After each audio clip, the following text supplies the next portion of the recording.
What's going on, a beautiful gun-shaking, gun-tight, gun-edgy, gun-jittery, and gun-strung up at the world? What the? Yeah, this is the moment. This is the tense hour when a doctor comes in with the ultimate diagnosis, prescription tests, or whatever he chooses to tell that a certain case is a hopeless one. And can you feel it? Can't you? You can feel it.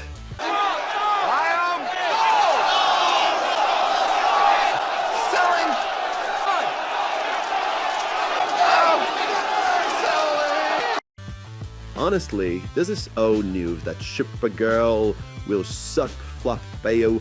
What if they choose your tongue? What's always renewed is their reading of the depths and the ignorance of the Guntard fandom. Every year, biologists of the world find an average of 16,000 new species. But if they look at the Guntard fandom, they might find at least a few bunch of new species of maggots, and not only new, but also special ones, because biology has never documented that maggots actually have queens, as if they live in the hive. What the hell? Oh my god, oh my god, oh my god! It's horrible in here!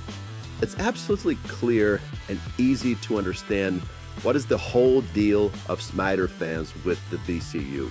The vast majority of Snyder fans I know and talk to only want their story to be told to find closure. There's no need to destroy the DCU. It can continue. If there is an audience now, or if there isn't, it might find one. Who knows? I doubt that, but who cares? They just want the Spider-Verse to have their chapters turned in a little room called Elseworlds, where Peacemaker touched on, where Reeves is Batman and Penguin are, and where Clay stays seem to be either.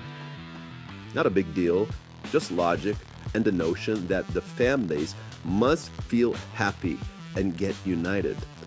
And that would happen if James Gunn, aka Shimmy Goons, did not behave in the same arrogant fashion as his little shoes, bozos, tarts, and stamps. But of course, the maggots of the Guntardados just don't love that. And the predictions over the end of the DCU are not mere rooting, hoping, or whatever. Well, maybe a little, because James Gunn's vision of the DC IPs hardly pleased even the normies. And yeah, SHUPAGURL reviews are out, and guess what? No good. When outlets like Aaron, Mr. Phantom, and Cosmic Boot News brought the truth, the actual truth about it, it was just that. Facts, truth. You can't But then handle the enters truth! the Queen of Maggots, the one kind of individual who happens to reflect the entire magnitude of an entire fandom, the vavasseur of a wasteland called DCU fans doing this.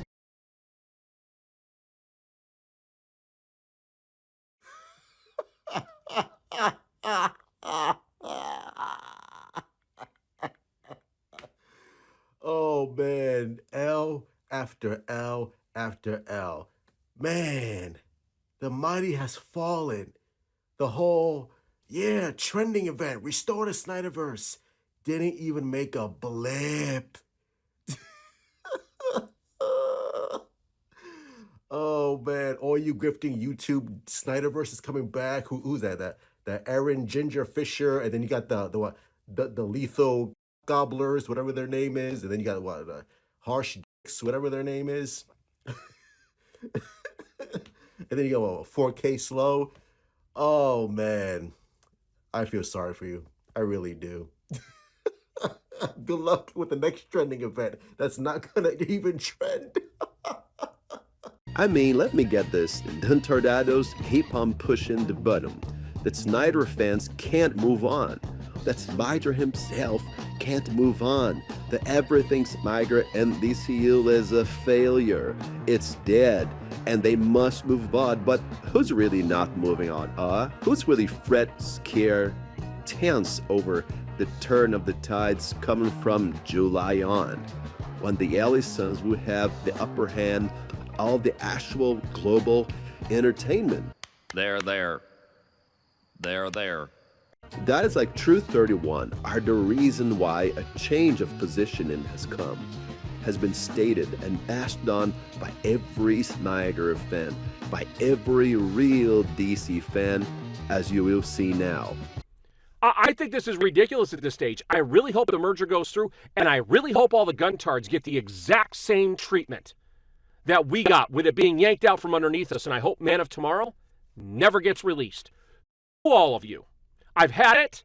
You guys deserve the exact same treatment that everybody else who was excited for something else had taken from them. Now, it's your turn. And then you could go follow Gunn to the ends of the earth. He has no business being around DC, period.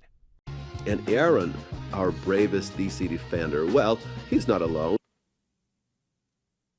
Everything that I'm seeing, everybody who has common sense can see that this movie's DOA. The DCU is dead on arrival. Now, the funny thing is I still rock with Aaron with this, especially since I'm in my villain era. I hope Supergirl does so bad that it affects Man of Tomorrow, and maybe they can it and you don't get to see it. But why, Phenom? Why do you want to do that? The same reason why they wanted that, why they trash us Snyder fans for wanting the Snyderverse back. That would just be so delightful for that to happen. That Supergirl does so bad that they see the DCU is really, I mean, they already know the DCU is not what people want, majority of people want. So to can Man of Tomorrow, then the universe is scrapped. And then you guys get to see how it feels. I would be the utmost hypocritical fan in the world if I said I never kept the same attitude before them, because this channel, since the beginning, was created exactly to nurture this idea that the DCU must burn and must burn fast. And just to make my point clear, you can take this as a biased opinion, the following one that you see, but it is just two guys walking out of a Supergirl session and telling us this. It's by someone who's never written a superhero movie in their life. And where are the heroic ideals? Completely missing. There's no heroism in this movie. And a dark, depressing Kara, and not only that, without getting into spoilers, they double down on the fact that Kal-El was sent to Earth to conquer Earth. They doubled down on it in a way that I couldn't believe. But should we allow others who are not exactly fond of the Snyderverse coming back to state what they found about Supergirl themselves? The whole pitch for James Gunn taking over DC, why this was supposed to be such a great thing for the franchise, was that he was a comic book fan, like us. And so he would give it the care and the respect that it deserved. And it was a good sign, we thought, when he plucked this comic out of the lineup and said, we're going to adapt this. He was like, it's one of my favorite comics. I love it so much. I'm going to make Tom King an architect of my DC, in fact. I'm so all in. So then why did he basically chuck such exceptional source material in the trash? I mean, we knew they couldn't afford the visuals, right? When we saw the trailers, we already knew they weren't going to be able to do that. But then why would you butcher the story? Why not just tell a totally original Supergirl story? I mean, we just outlined one about how, she is from Krypto and Clark's from Earth. Let's talk about the contrast there, right? Why not tell a story about a totally different DC character, right? Because as a comic book reader, this does not seem at all like Kara Zor-El. No matter how good Millie Alcock might be in the role, she is simply not playing Supergirl, highlighted by the fact that the character here is interchangeable with Star-Lord, Furiosa, and Captain Marvel, depending where in the movie you are. I would say the first act is Captain Marvel, the second act is Star-Lord, and then the third act is Furiosa, young Furiosa. Although they take the silent scream. I can't believe that they just copy and paste things from like really iconic things from iconic films. It have been something that little girls are going to flock to.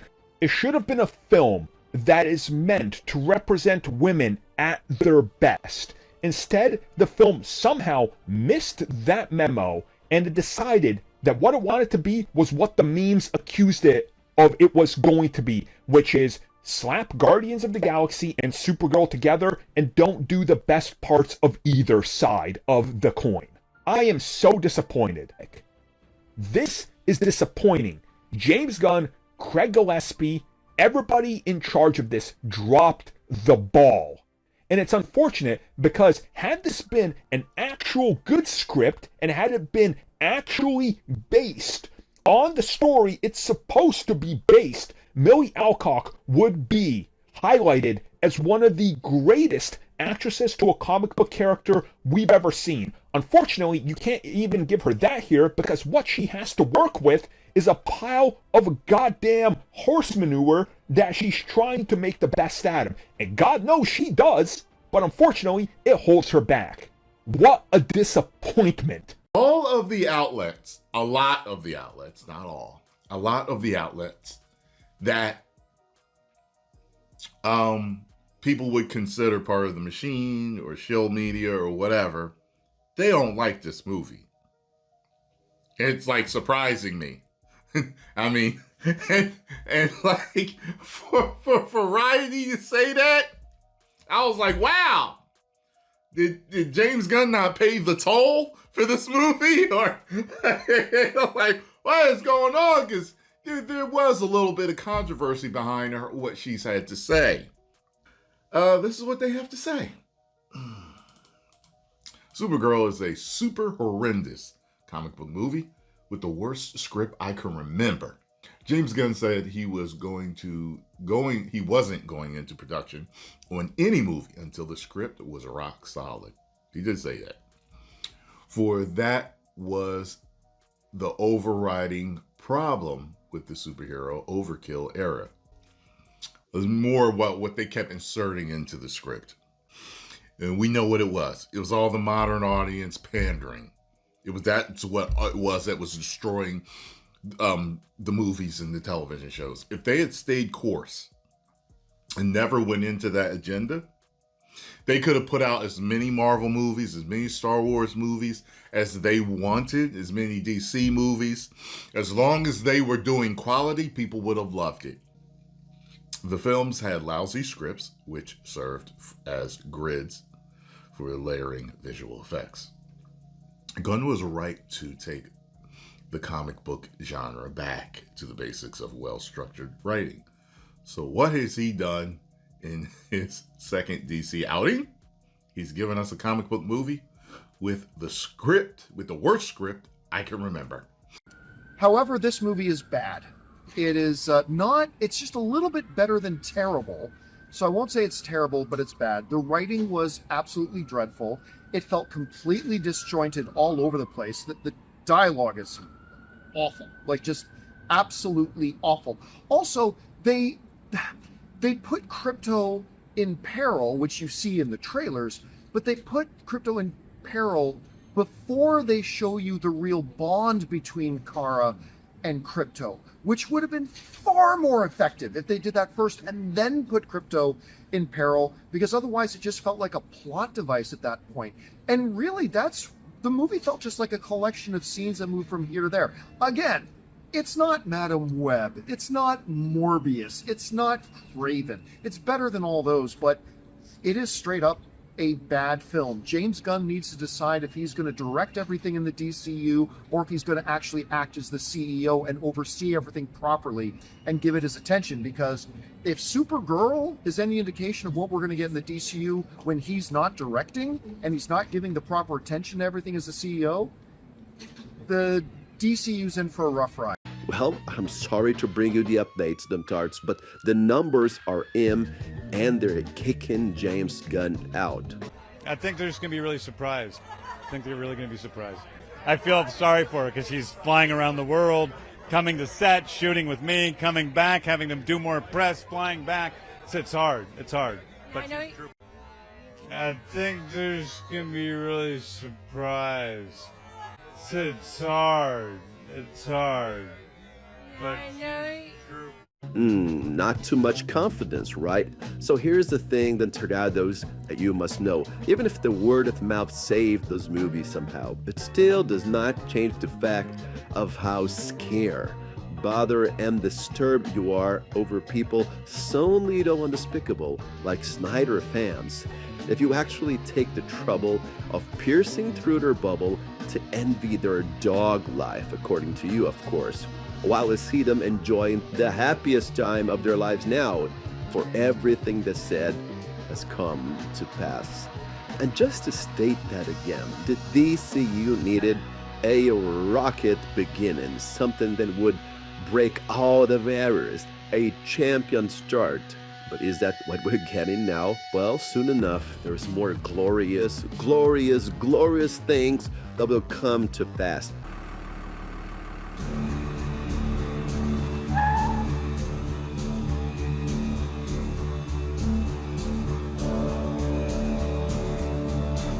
No, the pathetic, microscopic box office waiting for SUPERGIRL in the weekend.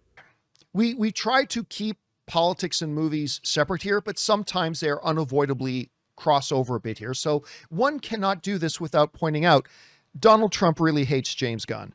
James Gunn really hates Trumple Foreskin. And the Ellisons are very big supporters of said Trumple Foreskin. And so that just creates a philosophical problem, I think, for James Gunn, that I don't think he'll want to stick around in that environment. So there's a professional thing about lack of stability, debt problems, probably facing a lot of cuts. There's the philosophical part about that he just doesn't align with, he and the Ellisons just don't align. I think that's a fair, simple way to put it. He and the Ellisons don't align when it comes to worldview and world philosophy. But the other big thing to keep in mind about the situation is this. James Gunn's contract runs out in 2020 after the release of Man of Tomorrow. And I think, guys, and you might think I'm crazy, I think James Gunn, I think he finishes out his contract. I think he gets Man of Tomorrow complete, finished, out in theaters. And then I think he does and walks out the door. We know if he leaves and they have to blow up this new version of the DC universe, do we want to see another reset again? No one wants to see that, right? It's a wonderful, wonderful time to be a true DC fan, a Snyder fan, and watching your tears washing away the path for the glorious return of the SNYDERBROS.